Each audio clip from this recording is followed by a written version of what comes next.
Llegó el momento del debate, Ojo. de repasar Yo vi un cachito, me cambié, pues dije, No, no puedo estar viendo esto. O sea, más allá de la organización, que yo creo que algunos aspectos estuvieron bien organizados en general. ¿Cómo se para organizar? Es imposible, candidatos? es imposible. se Es puede. un debate imposible. Hoy varios medios lo titularon de esa manera, el debate imposible.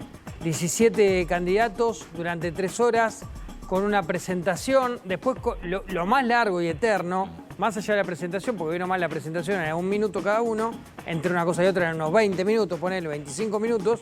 Bueno, después vino la tanda en la que cada uno exponía y había 3 personas o 3 rivales que les consultaban o les preguntaban o le preguntaban a partir de esa exposición que tenían. Eso se hizo eterno realmente. Las 3 preguntas eran los 3, que ya estaban previamente seleccionados, Sí. los 3 preguntaban y después tenía 2 minutos el Exacto. otro candidato para contestarle a los 3. Pero No es aparte que era había... pregunta-respuesta, pregunta-respuesta. Pero Antonio, aparte había primero una exposición de 2 minutos, Sí. después tenías las 3 preguntas que le hacían y después tenías otros 2 minutos más. Multiplicalo por 17, una locura de tiempo, se volvió aburrido, tedioso. Ahora yo ayer miraba un poco, después Sí. necesito cambiar. Lo decía temprano, qué difícil el papel de los penatos. Yo creo que yo no la vi mal a los penatos, pero no es que- sinceramente, la vi bien. Pero no es que esté mal o no, Sí. es difícil el papel, porque cualquier cosa que proponga, la respuesta que le dio Adorni era la respuesta lógica. Claramente. Che, hace 17 años que son gobiernos, Sos ¿por qué no gobierno. lo hicieron antes? Sos gobierno. Más allá de vuelta, qué difícil el papel de los penatos, no porque ella sea mala, sino porque tenés que, cualquier cosa que vos digas, la respuesta correcta es, ¿y por qué no lo hiciste? Si ya tuviste 2 periodos de Macri, 2 periodos de Rodríguez Larreta y un medio periodo de Jorge Macri. Sí, creo que eso en general le pasa a todos los oficialismos que van a un debate. No, bueno, pero cuando vos venís, si vos tenés 4 años o 2 años, digo, si Jorge Macri hubiera empezado hace 2 años, es diferente. El tema también, Pero- por ese lado también lo sacudieron fuerte a Larreta, ¿eh? Bueno, Porque Larreta, Lucille Levy en un momento le dijo, yo te voté pero me decepcionaste, vos sos el que trajo a Jorge Macri a la ciudad. Y los la Penato- verdad los que Penato esa bala le entró. empieza. A Larreta. El primer minuto hace todo un repaso de todo lo que el PRO logró en la Ciudad de Buenos Aires. Obviamente, si después planteás todo lo que querés hacer, la pregunta es ¿por qué no lo hiciste en 17 años? Y Larreta, claro, Larreta dice, todo lo que vos dijiste que hice, lo hice yo en realidad. Si yo administré la ciudad en 4 periodos, 2 de Macri y 2 de él. Sí. Entonces, pues, es difícil el papel de los Penatos. Sí, Es difícil el lugar, no el papel, el lugar. sí, el lugar. Yo la verdad, respecto a ganadores y perdedores del debate, ayer era imposible, Imposible saber. analizarlo. Salió Santoro diciendo que ganó Caruso Lombardi, me parece una pavada la reflexión en sí, porque claramente Sí, no vos sabés, para es mí que ganó. lo de Santoro es un misterio. Yo no sé qué hace Santoro con el kirchnerismo. Es un buen político Santoro, para mi gusto. ¿eh? Pero es un tipo de sentido común. Yo lo veo con un perfil muy parecido al Alberto Fernández de 2019. Muy parecido. No tengo ni idea. Cuando había confianza en Alberto, después veremos cómo termina, ¿no? Cuando, aparte porque era amigo de Alberto Fernández también, recordemos, cuando el primer Alberto Fernández de 2019, cuando es candidato, la verdad que entra bien en la gente y Cristina por eso va y apunta y apuesta por él como candidato. Yo le veo algunas características similares tal vez en modo campaña. A ver. Pero bueno, veremos después en qué termina. Por eso te digo, Pero desastre, a Santoro. lo que voy, lo que digo es esa cosa de no soy ni kirchnerista. No, es kirchnerista, pará, es kirchnerista. Sí, pero un poquito reniega, ¿eh? Bueno, un poquito reniega. bien, pero eso. es un problema de él. Pero es kirchnerista y juega Claro. en toda la lista del kirchnerismo. O sea, Claro. no hay nada para renegar. Me llama la atención porque es un tipo con cierto sentido común que carece el kirchnerismo Exacto. en general. Sí, Pero exacto. bueno, si es como Alberto. Yo digo, era amigo de Alberto. Y bueno, y en un momento Adorni le pega fuerte precisamente en el debate, diciéndole, vos tocabas la guitarrita con Alberto Fernández. Sí, es cierto. Y nosotros estábamos todos de cuarentena y nuestros abuelos se morían. Y me parece que ahí... después Santoro es muy sólido cuando tiene que hablar, en general cuando tiene que exponer. Tenemos el momento que Lucrecia me está pidiendo para ver de Caruso Lombardi, Claro. que directamente hace una comparación bien futbolera. Un grande Caruso. Según Leandro Santoro, fue el ganador del debate. Que no digan, siempre son los mismos. Bueno, no son todos los mismos. Acá se maneja todo con resultados. Si no, preguntale a Gago, que por un partido se tuvo que ir. Viste que no es fácil. El fútbol es como la política. Tenés que tener resultados. Si hablas mucho y no haces nada, no sirve. No sirve. Vos tenés que hacer. Si vos hacés, la gente te va a querer. Por eso a la gente le pido el voto. Porque vamos a hacer. Y por eso me voy a meter en la política. Igual no me vengas con camisa, con corbata negra, que es más de duelo. Está bien, bueno, Caruso estuvo ahí, tuvo su momento. Primer debate. Está... Sí, igual, no, Gago no se fue por un solo partido, por un cúmulo. Hizo muchas comparaciones futboleras durante todo el debate. Está bien, es lo que tiene que hacer. Caruso es lo que tiene que hacer. Y sobre todo lo que pidió en general es simplificar un montón de cuestiones para la gente, para el ciudadano de a pie, porque él se definió como un ciudadano y no como un político, lógicamente. Después lo más interesante pasó por algún cruce entre los Penato y Adorni, el que vos mencionabas recién, y me parece Lucille Levy, la verdad, arrancó muy nerviosa, después me parece que fue remontando un poquito. El radicalismo, ¿no? El radicalismo, en realidad. Cercana de Lustó. De Lustó. La elegida de Lustó para la lista. Tuvo algunas intervenciones interesantes después. Pero tenemos para repasar el cruce de Adorni y los Penato. Silvia, ¿cómo estás? Con los piquetes terminamos nosotros, no ustedes, con Patricia Bullrich y Sandra Petovelo. Siguiendo con eso, todo lo que nombraste, creo que tuvieron 17 años para hacerlo y no lo hicieron. Esa es una apreciación personal, pero la pregunta es, ¿qué considerás que hicieron mal como para que hicieron mal entre 2015 y 2019 para que el kirchnerismo tenga la posibilidad de volver y hacer pelota al país? Y Manuel, la verdad que me cuesta verte parado en ese atril. Sos un buen vocero. Pero esta es una elección de legisladores.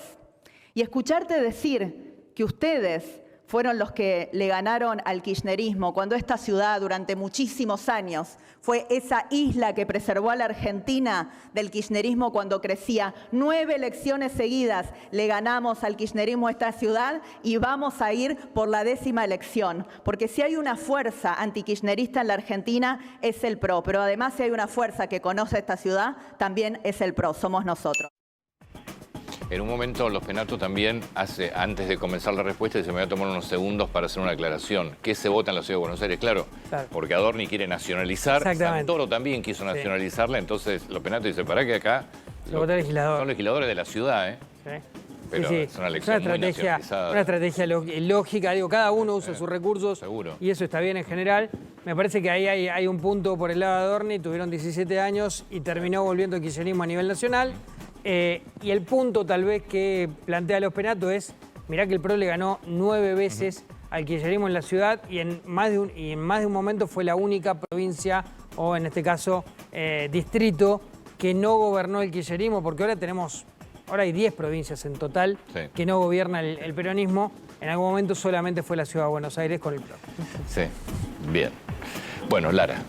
Bueno, tenemos que hablar del salario mínimo porque ayer hubo reunión del Consejo del Salario Mínimo Vital y Móvil y no hubo acuerdo, como ya pasó otras veces durante este año. ¿De cuánto es hoy el salario mínimo? 296.000 pesos. ¿Cuáles eran las propuestas de ambas partes? Bueno, claro, la propuesta de los sindicatos, 600. Llevarlo a 644.000 y del lado empresario, llevarlo levemente por encima de los 300.000. Muy desparejas ambas propuestas. Por lo tanto, no hubo acuerdo y se espera que el gobierno finalmente termine informando cuál va a ser el aumento. Una vez más. Una vez más, totalmente.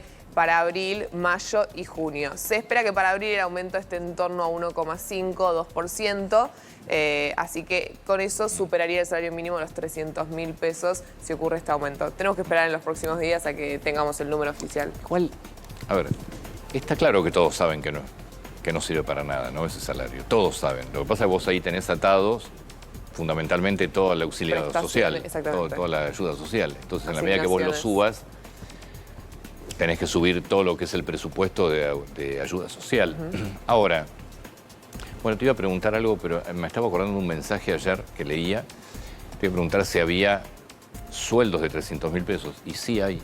Ayer estaba leyendo un mensaje de una persona que me escribió, me dice, no sé si era el sobrino o el hijo, 8 horas por día que estaba buscando trabajo y le ofrecieron 8 horas por día, 300.000 pesos. Es que sí, hasta el intervalo mínimo de la economía sería el salario mínimo. Claro. Y como están 296.000, como ofrecimiento, pero sabemos que no hacen nada. Locura. 300.000 pesos no es nada de nada. Bueno, por eso las jubilaciones mínimas no sirven para nada. Ahora, ¿no deberían despegar la ayuda social del salario mínimo? Del salario mínimo, para poner una referencia. Para poder subir el salario mínimo y que no quede atado a un presupuesto que sí te tenés que manejar de otra manera. Totalmente. Pero ¿no deberían despegar eso? Sí. ¿No debería sentarse con los sindicatos y los empresarios y decir, bueno, vamos a despegar, Claro. entonces vamos a poner un salario mínimo más real? Porque además en ayuda social este gobierno, en términos reales, tiene un buen nivel. Vos seguro, Bernie, lo sabés mejor que yo, pero en tarjeta alimentaria... Viene manteniendo un buen nivel de asistencia social. Pero no lo tenés En que... tarjeta alimentaria entiendo que... No tenés que despegar, porque son cosas diferentes, digo, y negociar un salario mínimo más real. Entonces, despéguenlo de lo que son los planes sociales y negocien un salario mínimo medianamente lógico. Totalmente, porque ese es el incentivo del Estado de quizás tirar para abajo el ajuste, que sí o sí te va atado a todas las ayudas sociales. Aparte, $300, o menos de $300, es menos de $300. Es tremendo, 8 horas. Bueno, eso es lo que estaba leyendo que ofrecían. Parece una cosa inédita. Imposible, imposible vivir así. Señor Vázquez. Bueno, tenemos para repasar lo que fue la interpelación a Guillermo Francos, con 3 episodios puntuales, hubo algunas discusiones, la verdad que tampoco fue que se pasó a mayores en lo que tiene que ver con cruces. Primero escuchemos a Francos y cuál fue su defensa puntual sobre el caso Libra. De manera preliminar, es necesario aclarar que, conforme lo ha expresado el propio presidente de la Nación, las cuestiones relativas al criptoactivo Libra no versan sobre hechos o actos de gobierno. Es importante remarcar que el presidente no mantiene ni mantuvo ningún vínculo con el proyecto Viva la Libertad y/o la moneda Libra. No existe ni existió relación de ninguna índole entre el presidente o los funcionarios del gobierno con las personas y los emprendimientos aludidos, más allá de aquellos que el propio presidente describió con detalle en la entrevista que realizó el 17 de febrero en el canal de televisión TN. Bueno, ahí repasando un poco Francos, obviamente la línea oficial del tema, explicando y diciendo que Milei no tiene ninguna vinculación con Libra, con la cripto en sí, y también recordando que el propio Milei lo ha planteado y lo ha explicado alguna vez en una entrevista televisiva, un poco una postura muy formal, muy oficial de Francos, que era lo lógico que se esperaba que dijera. ¿Qué pretendían que La verdad que era lo lógico que se esperaba que dijera. Hay que hacer en serio, lo que hay que hacer es empezar a presionar a la justicia para que investigue. Para que y hacer investigue la el tema. investigación, claro. Totalmente. Después tenemos a Nicolás Massot, te diría un diputado intermedio en cuanto a lo que tiene que ver entre consensos y oposición. Porque suele apoyar al gobierno en algunos temas puntuales, muy cercano al bloque de Pichetto, y en otros tal vez suele ser crítico. En este caso pide que se cite a Karina Milei y a Manuel Adorni. No existió una explicación, existió una culpabilidad recurrente al gobierno anterior, a que en realidad, esto no es grave porque lo anterior era más grave. Un argumento medio endeble, y después se cortó todo tipo de explicación, no solamente de su parte, que yo le reconozco, yo soy autor de uno de los proyectos, y yo, la verdad, considero que si usted tiene que estar acá es solamente por ser el jefe de los ministros, pero yo soy de los que creen que acá tendrían que estar sentados principalmente Karina Milei y Manuel Adorni, y no es porque sea la hermana de, no hay ninguna animosidad, es simplemente porque son ellos los que firmaron los ingresos recurrentes de los estafadores en Olivos y en La Rosada. Si hubieran sido otros, estaríamos hablando de otros, no hay un capricho ahí. Bueno, no se ha dado. Massot ahí intentando de alguna manera plantear que el gobierno se está defendiendo de un tema que tal vez si hubiera sido durante otra gestión se habría criticado. Sobre todo me parece que alude a gobiernos anteriores del kirchnerismo, como diciendo están defendiéndose en lo que pasó en gobiernos anteriores para tratar de tapar esto, es lo que plantea, y está pidiendo directamente que se cite en todo caso a Karina Milei y a Manuel Adorni. Y por último, Germán Martínez, que le tira un palazo a Toto Caputo por no haber asistido, y da la sensación de que no va a asistir el ministro de Economía al Congreso de la Nación. Acá, el cuerpo citó funcionarios. De esos funcionarios viene uno. Los otros dos dicen que por motivo de agenda plantean... No, por favor, no dialoguen, diputados. Gracias. Dos envían una nota diciendo que por compromiso de agenda hoy no pueden estar. Supongo, presidente, que si dicen eso es porque hay disposición a estar. Entonces es tan simple como que lo que estamos haciendo es poniéndole una fecha que es constitutiva de esta misma. Por favor, diputados, no dialoguen, por favor, le pido. Gracias. Caputo y trabajo en la misma oración es un oxímoron, así que eso no va a suceder. Bueno, ahí tirando una chicana Martínez a Toto Caputo. Yo insisto con lo mismo. El nivel de nuestra política, lamentablemente, está en el 15º subsuelo. Recordemos que Martínez pidió la semana pasada, era el que quería viajar con todo el grupo de diputados a despedir al Papa. Al Vaticano, era el principal impulsor y promotor de ese viaje con la nuestra, claramente. Aclaremos, pues no es que proponían tomarse licencia pagándose, querían usar el presupuesto de la Cámara, que de los impuestos para ir a despedir al Papa.